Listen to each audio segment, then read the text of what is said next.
जगद्व्यापिके विश्वरूपे नमस्ते जगद्वन्द्या पादारविन्दे नमस्ते जगत्तारिणि त्राहि दुर्गे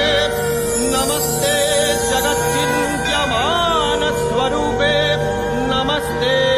महायोगिनि ज्ञानरूपे नमस्ते सदानन्दनन्दस्वरूपे नमस्ते जगत्तारिणि त्राहि दुर्गे अरण्ये रणे दारुणे शत्रुमध्ये अनले सागरे प्रान्तरे राजगे त्वमेका गतिर्देवि निस्तार हेतुर्नमस्ते जगत्ता